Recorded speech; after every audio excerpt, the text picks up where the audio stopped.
ఎన్నికలు అయిపోయినాయి, నాయకులకి వాళ్ళ లెక్కలు వాళ్ళకుంటాయి, కార్యకర్తలకు వాళ్ళ లెక్కలు వాళ్ళకుంటాయి, ఎవరి అభిమానులకు వాళ్ళ లెక్కలు వాళ్ళకుంటాయి. ఇప్పుడు తెలుగుదేశం పార్టీ ఏమి ఫార్ములా చెప్తోంది, హయ్యెస్ట్ ఓటింగ్ అంటే ఓటింగ్ పర్సంటేజ్ పెరిగితే అధికారంలో ఉన్నది గద్దె దిగడం సహజ సిద్ధమైన ఫార్ములా. క్రిందటిసారి 10% ఓటింగ్ పెరిగింది, ఇదే ఓటింగ్ పెరిగిందేమో 5%, 10% ఓట్ల తేడాతో తెలుగుదేశం పార్టీ ఓడిపోయింది.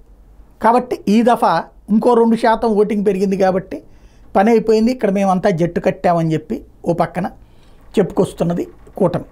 మరి వైఎస్ఆర్ కాంగ్రెస్ పార్టీ వాళ్ళేమో మాకు అది ప్రో ఇన్కంబెన్సీ అని చెప్పుకుంటున్నారు. అసలైతే జగన్కున్న లెక్క కానీ వైసీపీకి ఉన్న లెక్క కానీ ఏంటంటే కూటమి ఇంపాక్ట్ ఫెయిల్ అయ్యింది ఆంధ్రప్రదేశ్లో. 2018లో కూడా ఇలాగే జట్టు కట్టారు తెలంగాణలో.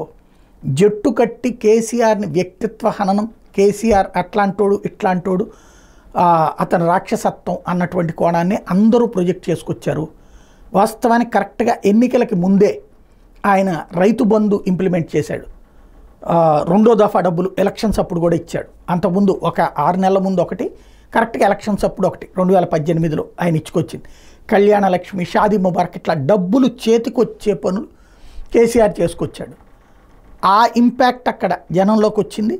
అదే టైంలో ఇలా కేసీఆర్ని గద్దెదించాలంటూ తెలుగుదేశం, కాంగ్రెస్ పార్టీ, కమ్యూనిస్టులు, కోదండరాం పార్టీ ఇట్లాగా అందరూ కలిసి జట్టు కట్టి అతన్ని వ్యక్తిత్వ హననం చేయటం, మీడియా అంతా కూడా వన్ సైడెడ్గా కేసీఆర్ ఎగనెస్ట్గా తయారు కావటం, వాటన్నిటి పరిస్థితి కారణంగా అయిపోయాడు కేసీఆర్. ఈవెన్ లగడపాటి లాంటి వాళ్ళ జోస్యంతో అయిపోయాడు అన్నటువంటి కాన్సెప్ట్ అనుకున్నాడు. సీన్ కట్ చేస్తే అది ప్రజలలో తీవ్ర వ్యతిరేకత వచ్చింది. ఇది ఒక్క మనిషిని అందరూ కలిసి కొడుతున్నారు, ప్లస్ ఏం చేశాడంట అన్నటువంటిది, దాంతోపాటు డబ్బులు వచ్చినాయి కదా అన్నటువంటిది, ఆ అన్ని పరిణామాలు కలిపి కేసీఆర్కి ఓటింగ్ పర్సంటేజ్ పెరిగింది, భారీ మెజార్టీతో ఘన విజయం సాధించారు. అంతకుముందు 64 స్థానాల నుంచి ఏకంగా 87 స్థానాలు గెలుపు పొందేటటువంటి పరిస్థితి వచ్చింది. ఇప్పుడు అట్లాంటి వాతావరణం ఉంది. సంక్షేమ పథకాలు చంద్రబాబు ఇస్తానన్నది ఇవ్వలేదు, అట్లాగే జగన్ వచ్చాక ఇస్తానన్న ఇచ్చాడు, ప్లస్ ఈ వాలంటీర్ వ్యవస్థ ఇవన్నీ తీసుకొచ్చి పాలన మెరుగుపరిచాడు.